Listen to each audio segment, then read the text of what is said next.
Drama serial कठपुतली के next आने वाले एपिसोड में आप देखेंगे कि अरीबा कहेगी जब अयान से कि मुझे तुमसे कुछ भी नहीं चाहिए, तो इस बात पर जब अयान बहुत ही ज्यादा खुश हो रहा होगा तो आएगी ताबीन वहां पर और कहेगी कि अयान तुम्हें क्या लगता है कि अरीबा ने तुम्हारी मोहब्बत के लिए सब कुछ ठुकराया है, बल्कि ऐसा कुछ भी नहीं। तुम जानते हो कि अरीबा का रिश्ता आया है उस हसीब साहब का, वो जो हमारे मोहल्ले में रहते हैं, तुमने तो देखा ही होगा। वो आदमी वो लंदन में रहता है और बहुत ही ज्यादा अमीर है। मुझे तो लगता है कि अम्मी इस रिश्ते के लिए हामी भरने वाली है, क्योंकि अरीबा भी बहुत ही ज्यादा एक्साइटेड है इस रिश्ते को लेकर। आखिर उसका हसीब साहब के साथ एक बहुत अच्छा ताल्लुक था। इस पर कहेगा अयान के तुम क्या बकवास कर रही हो ताबीन, मुझे तो लगता है कि तुम अरीबा से जेलस होती हो, इसलिए अपने पास से मनगढ़ंत कहानियां बना लेती हो उसे मेरे खिलाफ करने के लिए। तो लेकिन तुम एक बात याद रखना कि मैं ऐसा कुछ भी नहीं सोच सकता। इस पर कहेगी ताबीन के मुझे नहीं लगता, मुझे तो लगता है कि तुम एक दफा जाकर बात कर लेनी चाहिए अरीबा से। जब अरीबा की जाएगा बात करने अयान तो वहां पर तो वो देखेगा कि अरीबा अपनी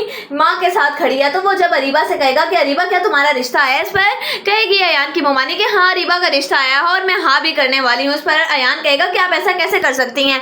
इस पर कहेगी अरीबा की मोमानी कि क्या मतलब है कि ऐसा कैसे कर सकती हैं। इस पर अयान कहेगा कि मैं अरीबा से मोहब्बत करता हूँ, उससे शादी करना चाहता हूँ और अरीबा भी मुझसे मोहब्बत करती है, मुझसे शादी करना चाहती है। मुझे तो लगता है कि शायद उसने आपके डर की वजह से आपसे ये बात छुपा के रखी, लेकिन अब मजीद ऐसा कुछ नहीं होने वाला है। इसीलिए अरीबा तुम मेरे सामने ही बता दो ना कि किस तरह से तुम मुझे चाहती हो। इस पर अरीबा कहेगी अयान अब तुम तो जानते हो कि मैं किस कदर मजबूर हूँ अम्मी के आगे, अब मैं इनके आगे तो कुछ कह नहीं सकती ना। आप जैसा ये चाहेंगी मुझे वैसा ही करना पड़ेगा, इसलिए मुझे लगता है कि तुम्हें अपनी मोहब्बत से अब पीछे हटना पड़ेगा और मेरा जहां रिश्ता आया है मुझे वहीं शादी करना होगी। इस पर अयान कहेगा कि तुम नहीं बोल रही है, वो पैसा बोल रहा है जो उस मर्द के पास है, देखना एक दिन मैं भी इतना पैसा कमा लूंगा। इस पर कहेगी अरीबा के देखो अयान मैं तुमसे बाद में बात करूंगी, पहले देखो ना तुम्हारी बात की वजह से अम्मी को किस कदर गुस्सा आ गया है। इस पर कहेगी अयान की मोमानी के बेहतर यही होगा कि तुम यहाँ से चले जाओ, कहीं ऐसा ना हो कि ऊपर आकर तुम्हारी माँ को मैं इतनी बातें सुनाऊं कि तुम सारी जिंदगी याद रखो। इस पर अयान कहेगा ये जो कुछ तुम कर रही हो अरीबा ये तुम्हारा बिल्कुल अच्छा नहीं कर रही।